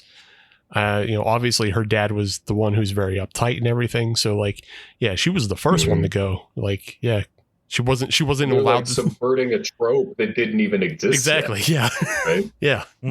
So it's a lot of fun in that way, but I don't know. Overall, I enjoy the movie, and obviously we've talked about how we knew this was going to be a favorite going in, so I don't know what to say else. Yeah. Well, I mean, my little end spiel was that Black Christmas was doing the slasher before slashers were a thing. It was doing holiday horror before holiday horror was a thing. And it does it all very artfully with strong characters, clever kills, and a big red bow of Christmas cheer. Yeah. Well said. Yeah, this movie didn't have to be this good, right? Right. That's what I always think about. It didn't have to be this good. I think when people just thought okay, it's kind of exploitation now, but it's a lot more than that. It's really pretty artfully done. Yeah, I'll say, Brandon, though, you can thank Dan, who's our Patreon subscriber. He's in the Discord right now, listening in on the episode. You can thank him because he's the one that said anybody but Brian can do Black Christmas. So he's the reason why you got this film. Well, thank you, because I could not have defended either of the other ones. Well, here's the thing. Dan's mad because I made everybody watch The Great Halloween Puppy Adventure, aka A Magic Puppy, aka A Halloween Puppy from 2012. And sometimes you just got to take your medicine. Did you really do that? Yeah, sure is, and sure did. So, all right. That was Black Christmas from 1974. Well, Brian, can I make a plug? I got a thing. Sure. Well, I just want to say, so in 2019, there was a third Black Christmas. I wouldn't quite call it a remake, but it was, for anybody who even paid attention to it, it famously bombed. Nobody went out to see it, and everybody who even knew about it complained about it.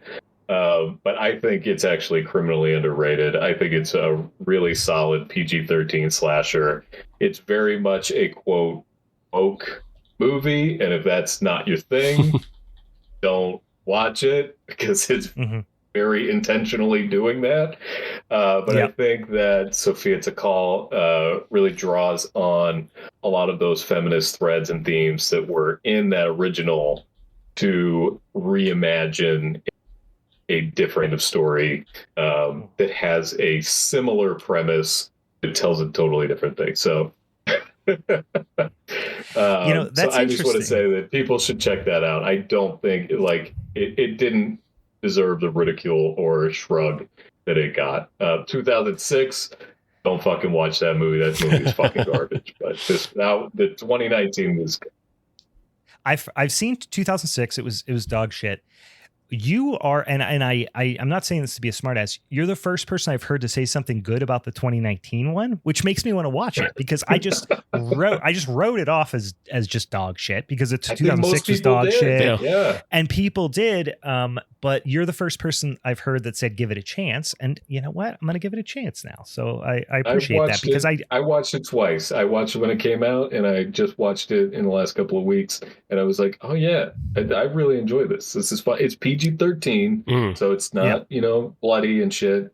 But the way the characters are strong and well developed, and it's doing this thing with like literal toxic masculinity, and I don't know. I think it's pretty solid. So, and it has some surprises and twists based on, you go in thinking about the original, and it's very much not the original, and it pales in comparison. It's not as good as the 74, but but some of the expectations that you have knowing the 74 original, it turns those on its head, and that's clever. So I think it's worth a watch. You know what? You've convinced me. I'm going to check it out. It pops up all the time, and I just go immediately past it. I don't even consider it. So it's on Netflix right now. I'm going to check that son of a bitch out. See, now I'm excited to watch the 2019 Black Christmas. That was something I never thought I'd say.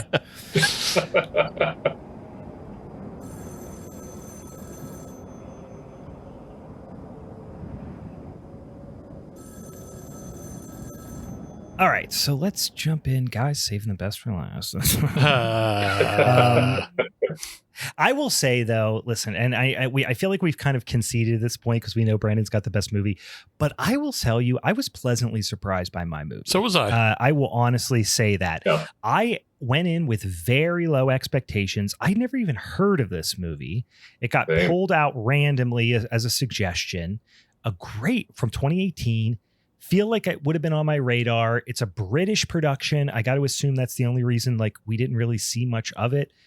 And I was really pleasantly surprised by it. It's called Await Further Instructions from 2018. And I would genuinely suggest this movie to anyone who likes, obviously horror, holiday horror, sci-fi horror, weird fiction type of horror too. It's really felt a lot to me like a almost like it could have been like a Richard Matheson short story or something like that. You know what I mean? It was like this weird like odd scenario that somebody's been put in. It's just like, let's put humans in this like weird little hamster wheel of a scenario and see how they fare, So it's a little bit of a difficult concept. So I'll try. I'm not going to go plot point by plot point or anything, but I'll first read the plot synopsis. A family's Christmas takes a strange turn when they awake to find themselves trapped inside and begin receiving mysterious instructions through the television. It's a great synopsis, but it doesn't nearly explain how weird the whole thing is and why how they're trapped there. And then we'll get deeper into the messages that they're talking about here. But first of all, I do want to say this director, who I was not familiar with, has and the gentleman has since passed. He passed away in 2020, and he's still in his 40s. He's a pretty young guy. Oh, Johnny Kevorkian. Yeah. Interesting name. So his literal name could be Jack Kevorkian. You know what I mean? But I'm sure he didn't go by Jack for obvious reasons. Yeah. I also think he just kind of took that name on. Like, oh, you think it's like it's a ring name? Yeah. Yeah. It's kayfabe? Yeah, I think it's a gimmick name. Yeah. Really? Well, because I tried to look more into it, right?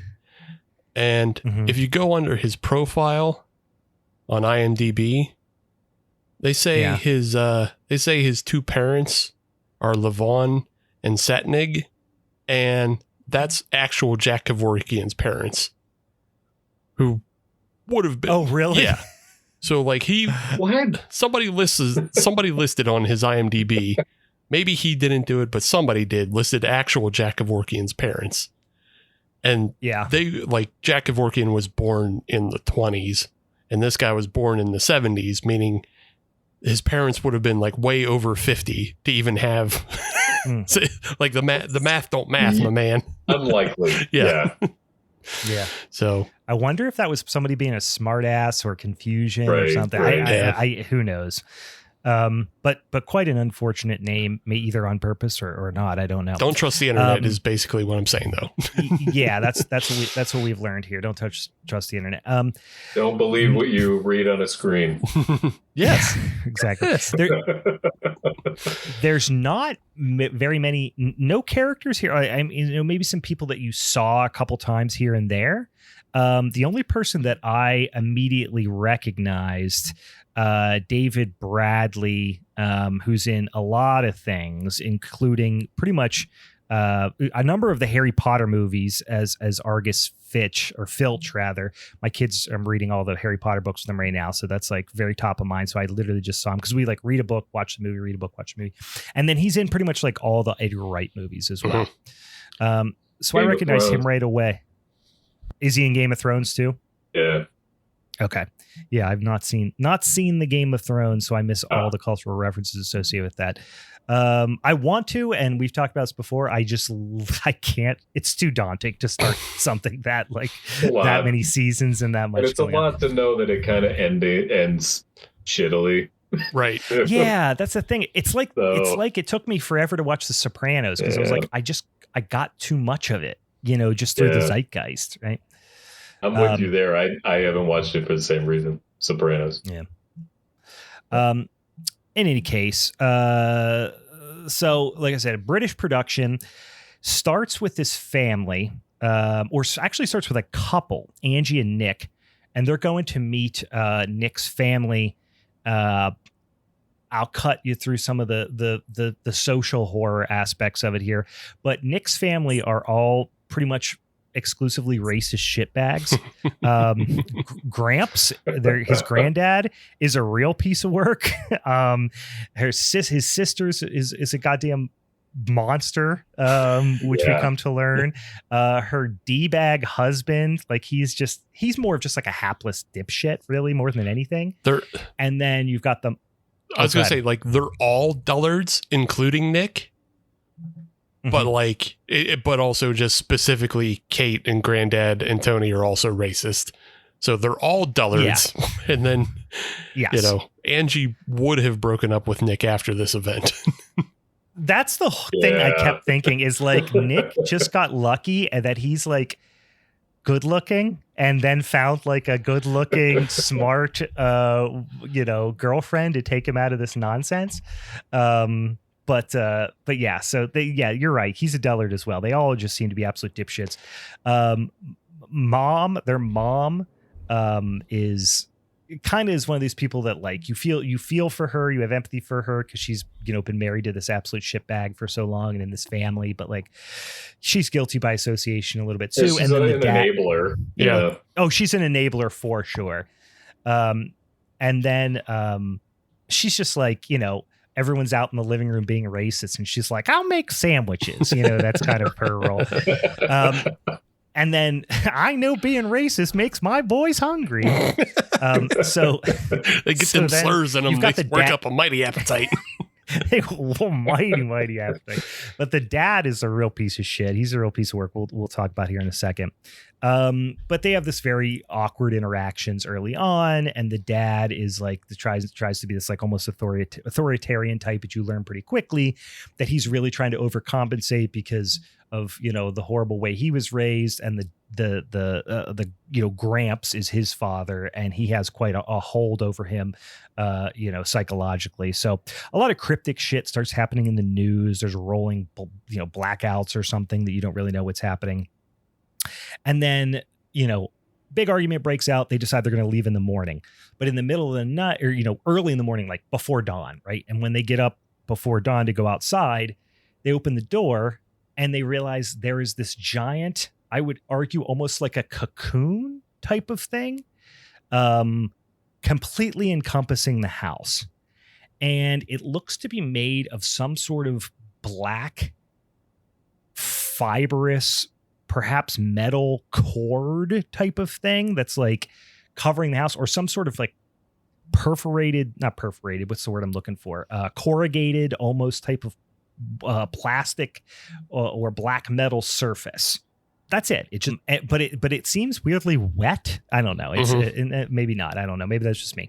The only things that are kind of different about it are, one, there is a little slot in the middle of the surface when you open the front door, and then the windows seem to have some sort of like pipe into them, assumedly to put something in through the pipe. So they're like, "What the hell's going on?" They're freaking out. Dad comes down. Hey, what's going on? Oh, this must be some sort of quarantine. There must be some sort of terror. He immediately goes terrorist attack, and they've already pretty explicitly, talked about how they're, Islamophobia, which they also, she's Indian, Angie, which they just, of course, group brown people together because they're racist shitbags. But they're also talking about, how it was probably, terrorists from the Middle East and all this type of stuff. So a lot of tensions flaring. Dad just decides we are going to, we're just going to ride it out because this is obviously some sort of emergency protocol. The TV, there's on the screen, it says stay indoors and await further instructions. So they're just like, oh, I guess that's what we're going to do. Dad decides they're going to celebrate Christmas anyway. A bunch of wacky shit happens there. The TV then tells them all of your food is contaminated, so throw it away. And Dad is blindly following anything that's on the TV. That becomes a thread pretty early. And everyone else is just defaulting to Dad because, Dad knows best kind of thing in this situation. But you start to see the facade of Dad's kind of leadership start to crack as well. And see that he's being, pretty heavily influenced by Gramps, who, like I said, is kind of, we come to learn was like an abusive piece of shit father to him. And so it's kind of this generational trauma thing that's happening. the grandpa is basically like a big racist version of the Emperor from Star Wars. Just the way, like, he's always sitting in the chair, just clasping the sides of the chair. And then like, he's just whispering shit in Tony's ear. And then just afterwards, just like giggling to himself about like all the havoc he's causing. He's like, I'm gonna say something racist now. Yeah, he's the only character, maybe the sister a little bit, but it is full on cartoonish. Yeah. Like he seems like it's like he's Roger Rabbit and everybody else is live action characters a little bit. But it's anyway, you definitely hate him, but then also he's like kind of a little bit funny at times. I don't know. Anyway, it's just very exaggerated. It's funny because he's just such like, I'm sure we all know somebody like that to a point, and it's just a character that like, if he was really speaking like that, you would just shake them. Like, because they're enfeebled. You just grab their wrists and shake them a little bit and like do a little elder abuse and say, don't do that. I was going to say, if there's one thing Steve knows, it's how to deal with the elderly. Yeah. That's how I say. Just shake them. Just shake them a little bit. Well, credit to David Bradley too, as an actor, like he knows how to deliver those lines in a way that's kind of funny, even though you're like, you're saying the worst stuff. Yeah, So, yeah, exactly. Like it makes it bearable to watch. Like you're not just watching actual racism. exactly. You're just like, okay, it's like silliness in there. Yeah, he's just like a grizzled old shitbag. Mhm. You know what I mean? Yeah. Again, a lot of friction happening amongst the family. Generally, Nick and Angie versus the rest of the crew. Mom is the, peacekeeper at best. We get another message that's decontaminate yourself, strip and scrub with bleach, which they immediately do. They do go off into different, areas of the house and are, cleaning each other, but you get some pretty grimy shots of Grandpa just scouring his old balls. I was like, it not seemed ready gratuitous for his asshole. Yeah. Yeah. It's really a scene that it's fortifying the idea that they're going to do whatever. They're going to do whatever he says. Yeah. But here's when, things ratchet up here. So a bag of syringes comes down the chimney. Now you got to remember this is 2018. So this is obviously pre-pandemic, but this movie definitely reads different before and after the pandemic. In this case, the ultra conservative, folks are like, are just blindly following the media. And there's a big theme, if you haven't picked it up already. It's obviously the idea of people's brains being infiltrated by kind of the biased 24-hour news cycle type of thing. But in this instance, it's unfortunate that this is how it plays out. But it's that hey, it comes out and says use trial vaccination kits, atmosphere polluted. And then Angie, who's a nurse, is basically saying like, guys, these are opened, they've been used. We're not going to do them. We're not going to do it. But Dad pressures everybody into doing it, does it himself, and they ultimately all take the syringes. And then it says, they're just all like kind of sitting there and waiting.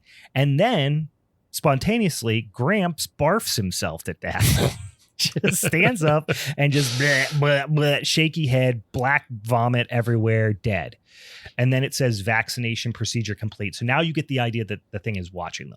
Right. Something is watching them in some capacity, right? Yeah, something's watching them. And like, even because it happens after Grandpa's death, it's the assumption that that was part of the plan of like, we're gonna clear out the olds or, something like that. And they're rationalizing it to themselves. So there's this whole, confirmation bias thing happens a lot in this movie too. That's certainly a theme where, then the dad's like, well, he probably died because it didn't work on him. And if we wouldn't have took it, we all might have died, So like I said, he's really trying to convince himself he's trying to solve for his confirmation bias. Right. And then basically, to jump ahead a little bit, but dipshit brother-in-law gets his fingers cut off because he tries to stick them in the crack where the front door is. And the access slot is kind of almost like, they call it the access slot. That's where they got to put the syringes back in. Anyway, you start to get this feeling that there's some sort of like organic matter happening here. Like the front door is like pulsing a little bit.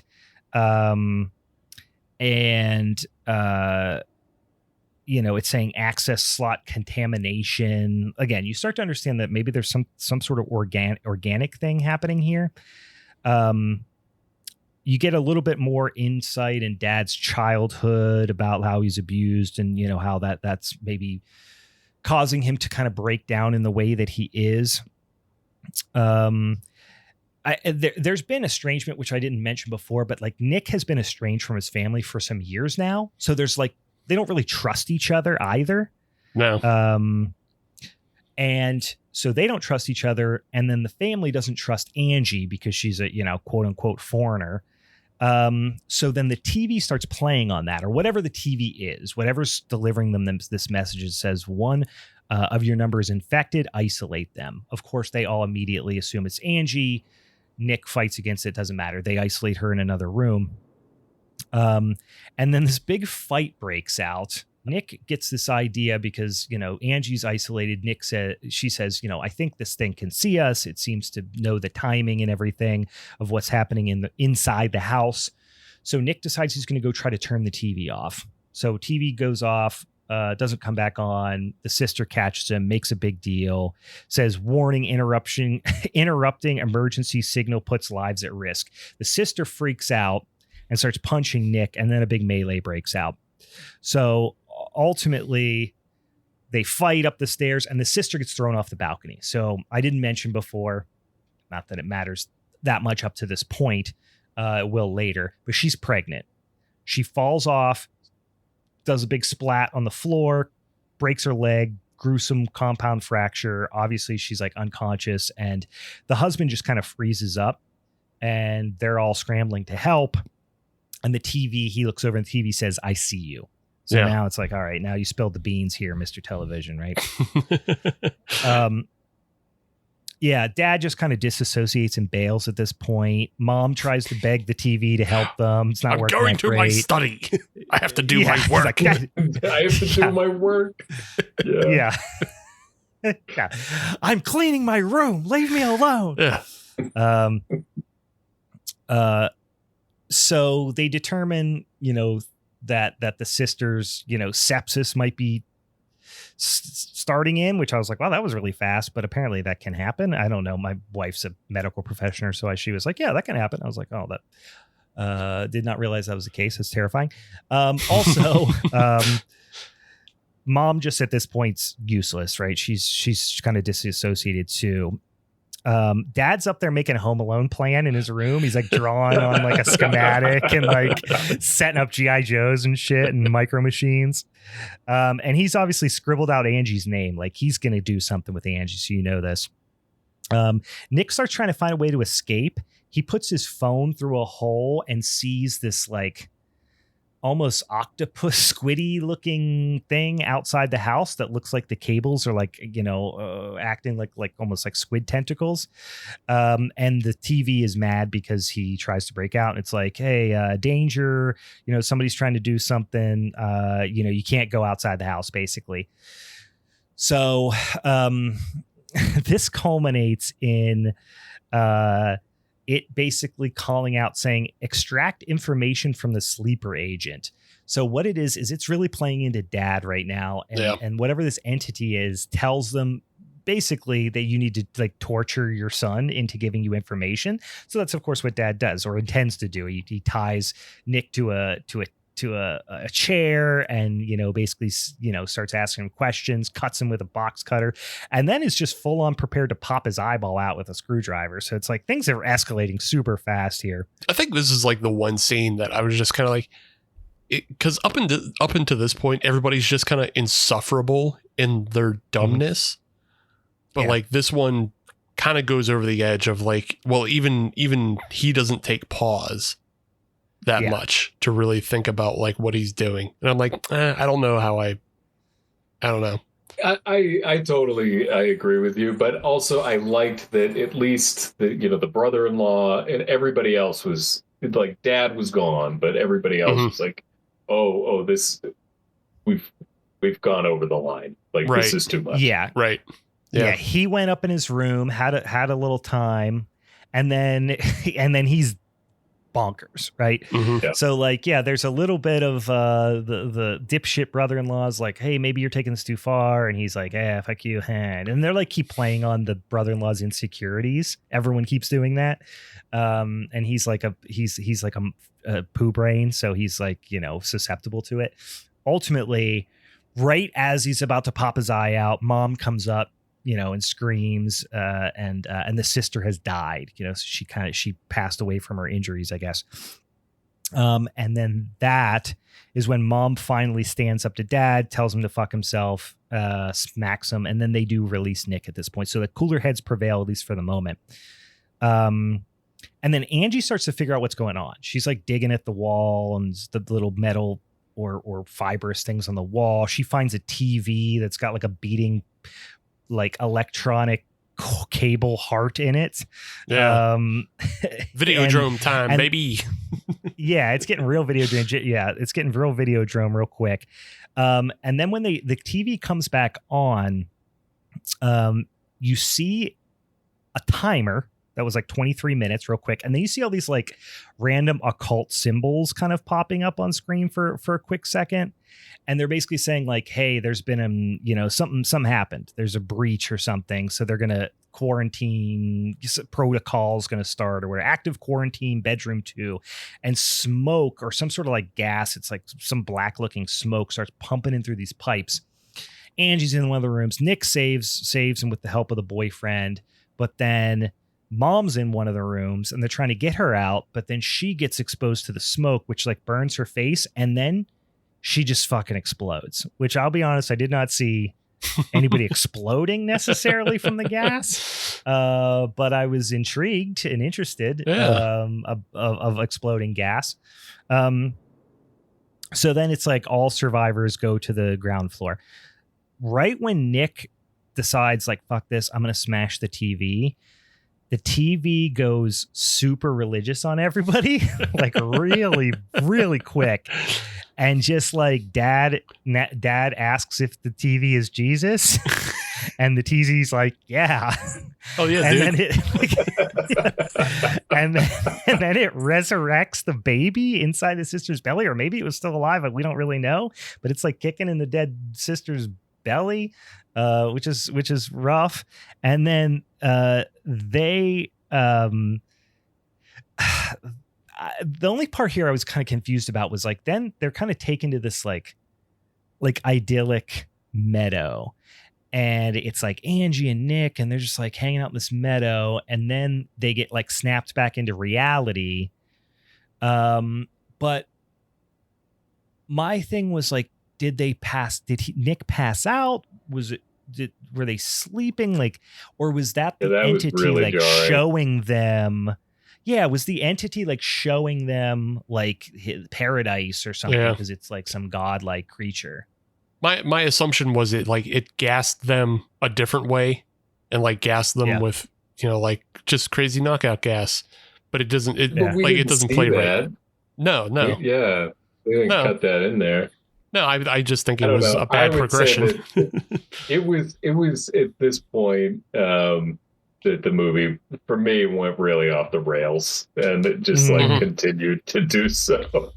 Yeah, and quick. We can comment on more on that in a moment.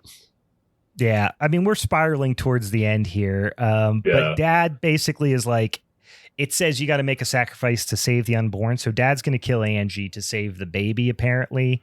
So he's about to kill Angie. Big fight happens. Dad ends up stabbing the dipshit brother-in-law, and then and just brains him with a hatchet. Unfortunately, I wrote, unfortunately, Dad has the strength of 10 Alex Joneses, because he's just like tossing motherfuckers around. He's like this old sweatered British guy, and he's just like, makes the frogs gay. He's throwing everybody around.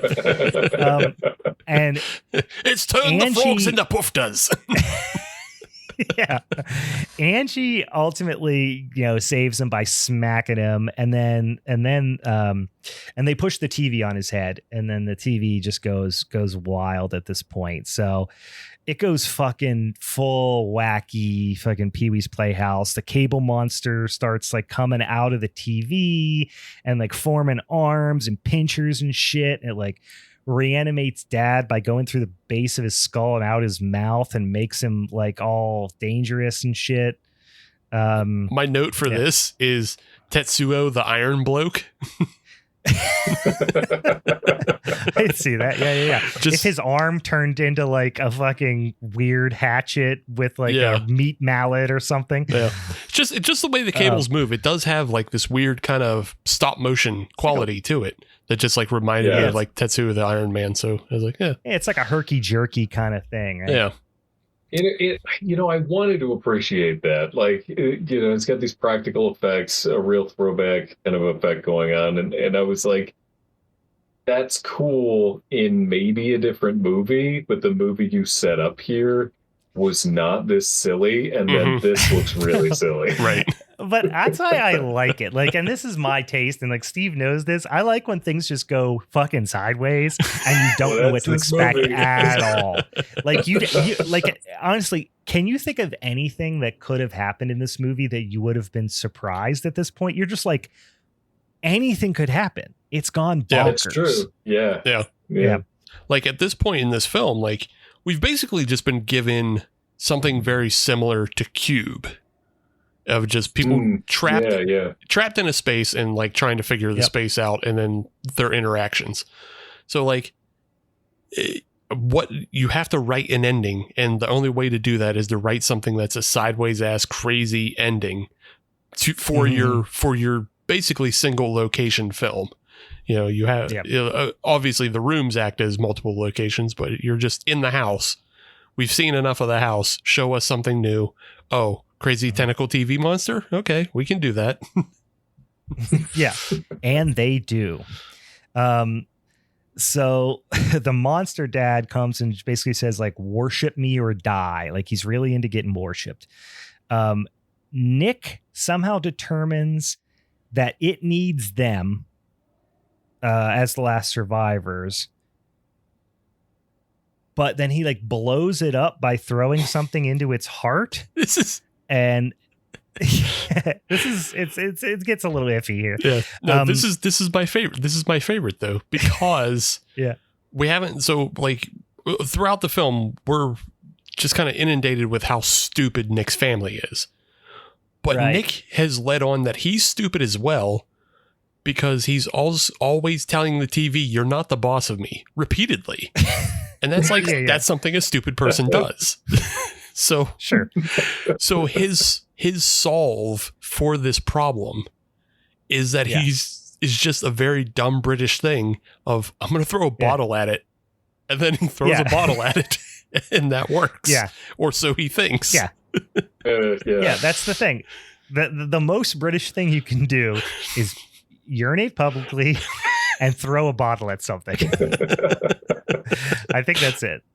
Yeah. And have clammy sex. I feel like that's a pretty British thing to do as well. Yeah. Anyway, so after having been doused in bleach, apparently. Right, yeah. By bleach and malt vinegar. So the Cables attack again. Dad, swings a hatchet, and then everything goes to black. So now Cable Dad's left, so you got to assume everyone's dead. And this is my favorite part of the movie. This was so fucking wild, man. It's so wild. This is Boxer's Omen level wild, right? So Cable Dad, now you got to picture this, and you should watch it, right? But you've already spoiled it if you're listening to this. Yep. He's got cables going through the back of his head, out his mouth, and then they're wrapping around his face like a reverse face hugger from Alien, right? And he carries a little TV out, a little baby TV, and he sits it beside his dead pregnant daughter. And the TV starts, and it says, "Hello, Ruby." Ruby is what they said was going to be the name of the kid when it was born, if it was a girl. And it says, "Worship me." And it says it in like cute little letters. Then the Cables crawl all over the sister's body, melt her into a skeleton. I'm going to say that again. The Cables crawl all over her body, melt her into a dang old skeleton, and then, but the baby is just left laying comfortably inside the dry skeleton. Yes. Well, I gotta say, when the Cables started coming up, I thought we were going to see like, an Evil Dead pre-rape, except that it was going to be a birth. Yeah. Right. Yeah. And then what happened was just not that. It was just so much crazier. It was so much crazier. It was somehow that fucking skeleton thing. Yeah. It was somehow more innocent. Yeah. And it's silly. True. Yeah. I mean, it would have been. Yeah. It was. Yeah. It's more innocent. It's more innocent because the skeleton is like a clean skeleton. It's not even a gory skeleton. It's there's not a drop of blood. It is a clear, clean, white dry skeleton. Yeah. Right from biology class. It is literally, it's like when Kevin McAllister electrocutes Marv Yes. and he turns briefly into a skeleton. Yeah. It's that But skeleton. with all the clothes and the hair, it's that type of Speaking of skeleton. holiday horror, yes. Right. Yeah. Yeah. So yeah. And then the baby is just laying there and it's like basically feeding the baby propaganda. So the whole idea is that the baby's never going to know anything other than this. So it's going to be the perfect follower. They zoom out of the house. This is happening all over, at least this neighborhood or this geography. And that's it. So, pretty straightforward allegory here, right? Like people get infected by these like fearful messages, right? That the media takes advantage of, and then you pass that down to another, younger generation, and they don't know any better, so they just accept it, and that's how the generational trauma takes place. That's how the generational, racism and all these types of things take place. It's like I said, it's pretty on the nose. It feels like one of those flicks that there was an idea first and then the story was built around it kind of thing. Yeah. Definitely. I mean, like you said, when you said a Richard Matheson short story, like it does play out very much like a short story. And Mm-hmm. with that, that kind of genesis, I think, too. Yeah. Like somebody wanted to say something about the poisonous television and then built it out from there, for sure. Yeah. But I will say, because most of the time when that's the case, it sucks ass. Mm-hmm. And this I thought was pretty well executed. Now it's bonkers, and there's some giant leaps of faith here we have to take to stick with this story, but it's genuinely interesting. And I don't know that there's another movie I've seen that's quite like this. You mentioned The Cube. There's definitely some other themes that are similar to other movies, but like, I don't know. It felt pretty fresh while still tackling some topics that we've seen plenty of other movies tackle since like 2016. Mm-hmm. It just was way better than I expected. And then, because even looking it up on IMDb and Rotten Tomatoes and stuff, it gets pretty panned, which I don't know. I don't think that's fair. Yeah. You think it's because of that tonal shift that people are not happy with it?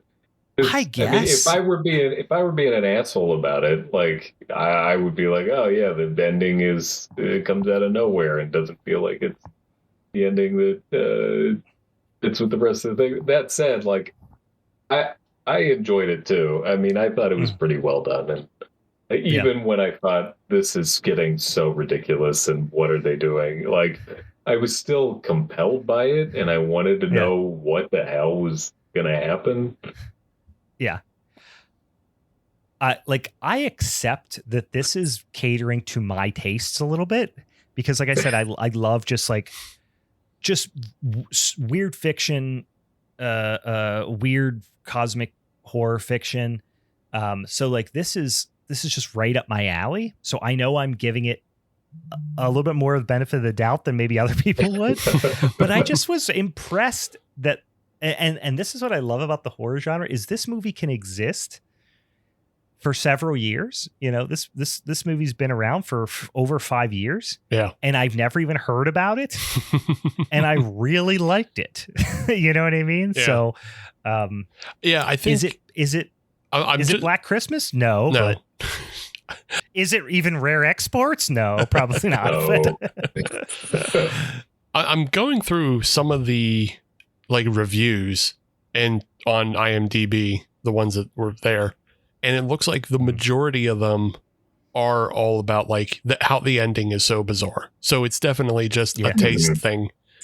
That's a divisive ending. Even if you like it, like you have to admit that is a divisive ending. Oh, yeah, a lot of people are going to not be happy with it. Yeah, it's fucking crazy, but like also at the same time, people are biased against skeletons, and I hate how people that is it. Like skeleton anti-skeleton rhetoric. Yeah. So at the end, let me ask you guys, and this is maybe nitpicking, but I'm just curious, like at the end, it does pull back. You see the neighborhood, and some of the windows have the blue light from the TV coming out, and some of them don't. So do you think that they're survivors? Do you think that some people were able to not fall apart and beat the TV? Are we supposed to think that? Or are we supposed to think our television overlords have definitely triumphed? I think we're meant to think that, especially because there's it's just silent. Yeah. There's no helicopters. There's no, there doesn't seem to be any signs of life, which is why that would suggest to me that this is something that's spreading, and I don't like the outcome likely for mankind. Yeah. But pretty bleak. It's a bleak ending. It's a bleak ending. That's all right. I mean, I guess I don't mind that. Listen, this is a guy who's seen The Mist probably 10 times. So I don't mind it. Jesus Christ. I probably have, because it used to be on Sci-Fi Channel all the time. Yeah, that's true. After it came out, when I was in high school, college, I watched that movie all the damn time. Anyway, that was it. That was Await Further Instructions for 2018. I would definitely suggest it. It's free on the Tubies. Go check it out. All right. This is going to be a little anticlimactic here, guys. We're going to vote on what we thought was our best movie. Let's just go ahead and say, for the sake of argument, we all are going to vote for our own movies. Oh. And then let's pick what our second one's. Are we going to do that? No, I'm not gonna. Oh, so you're just going to shoot it in the ass right off the bat? Yeah, I'm gonna.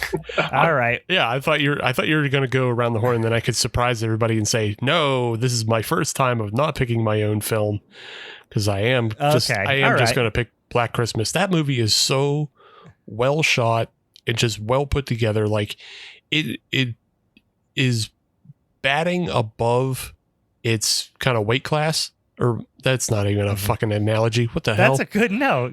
You know how they have weight classes in baseball. We all know this. Fucking dumb brain I have. I only know hockey. But I love that. It's batting above its weight class. I'm going to use that one. Dumb one.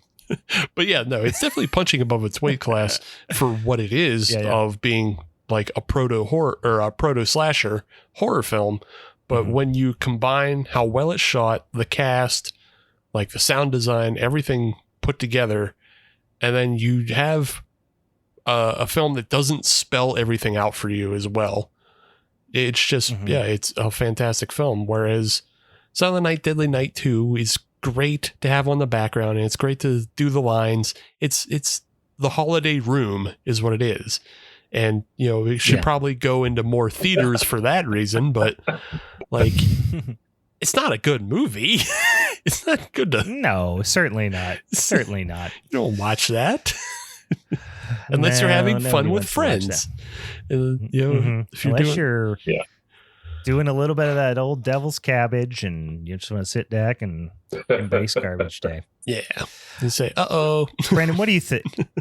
What do you think, Brandon? I mean, obviously, I'm going Black Christmas, for all the things that Steve said. And just, I feel like it was so ahead of its time while still managing to help to establish that genre that hadn't even really existed yet. Like, I just think it's not only a very good movie on its own, but then looking at it in the history of horror, I think it just fills a very important spot in the evolution of horror in the slasher too. So it's just big film. Yeah, listen, guys, I can't disagree with the things you're saying, but just because my vote doesn't matter, and Brandon has already won, I'm gonna remain defiant till the last. Great, and I'm picking Await Further Instructions, and then second Black Christmas, because you know why? In Black Christmas, no one pukes to death, and that's a shame, and you should be ashamed of yourself, Bob Clark. You drag us in here on Christmas, and you don't even make one person vomit to death. They don't melt anybody away to a skeleton in that either. No skeletons in Black Christmas. Bob Clark. How many skeletons? This many goose egg skeletons in Black Christmas. I will be honest with you. I will watch Await Further Instructions again, and I will especially turn people onto it and suggest that they stick on to the end to see the skeleton stripping scene. I will say this: Black Christmas, obviously, fire spirit movie. There is no one scene in Black Christmas that I like more than the Cables making her into a skeleton, because it's not stripping her. It's not like it's pulling her skin off. No. It just covers her, It's does magic. a little magic trick, woo, waves its magic wand, and ta-da, skeleton with a baby in it. Which seems like a weird, like, gothic, seems like something in like a Mardi Gras float would be like a skeleton with a baby in it. You know what I mean? Yeah. But anyway, that's where we're at. Brandon's taking home that son of a bitchin' championship strap. Steve, the guest has beaten us again. Although I will say this is not our fault. No, this is not our fault. No, not at all. I take no responsibility for any of this. Yeah, yeah. I mean, you still lost, but yeah. Yeah, I take no responsibility. Here's what'll be interesting. We'll have to talk about this. Brandon, you're going to be ultimately responsible for picking a punishment movie for us to watch, because to the victor go the spoils. So you get to pick a punishment movie, and traditionally, it really depends. Actually, there's not a direction. Traditionally, sometimes we'll have someone, and we'll pick something that's just like, hey, I kind of want to watch this, and it'll be fun to watch it and discuss it. And then sometimes we go for the jugular. And Steve has made us watch some sort of, all manner of horrible scatological films. Like I said, I've received a lot of flack in recent weeks because I made everybody watch 2012's The Great Puppy Adventure, aka Halloween Puppy, aka A Magic Puppy. And people didn't like that. They got mad about it. Yeah. They wrote letters. Yeah. People were upset. So I think people were upset about that. So I think because of the holidays, things are going to be moving a little differently in our scheduling, just so everybody's aware. Yep. So we're probably not going to be able to fulfill this punishment movie in this month, because we're going to do some other holiday stuff to close out this month. And then okay. And then we'll have another we might wind up doing 2 punishments in January, really. Because we'll have Brandon's punishment, and then whatever the January showdown shakes out to will also be a punishment. So what you're saying is this is another Christmas horror movie. No, maybe not. Maybe not. Won't pass. Yeah. So what you're saying is this is 2024 Brian's problem. Yes, this is a 2024 Brian problem. But it's all punish, all naughty, all punish. Yeah. All naughty. All punish all the time. So, but you're welcome. You're welcome to come back on that episode as well, Brandon. Once you choose what film you would like to subject to us, let us know, and then we'll schedule you in for January, and we'll make good on this loss, despite it not being our fault. Well, and that's the one thing you got to keep in mind is you're going to have to watch this movie too. So I've made that mistake before where I picked something like, I think Dan just mentioned in the chat, I picked a movie called The Killing Tree. To discuss, although that wasn't a punishment episode, but that was a movie just I happened, picked, right? That was just it just happened to be punishment, right? Yeah. And I did pick it blind, and that was a mistake because it was one of the worst movies I've ever seen, and so boring and so dumb, and I hated watching it. But so there's just some food for thought there for you. In any case, guys, anything else we should mention here? Again, actually, we mentioned at the top of the show, Brent, tell the folks out there where they can find your work and maybe if they want to say hi to you on the internet, where would that happen? Yeah, so at Paperback Writer BG on Instagram. The other thing would be my website, www.brandongetz.com. I was active on the Twitters until it became the X, and then it kind of sucked, and I haven't been back on. So that's kind of all I got. Yeah, that's kind of where I'm at on that one too.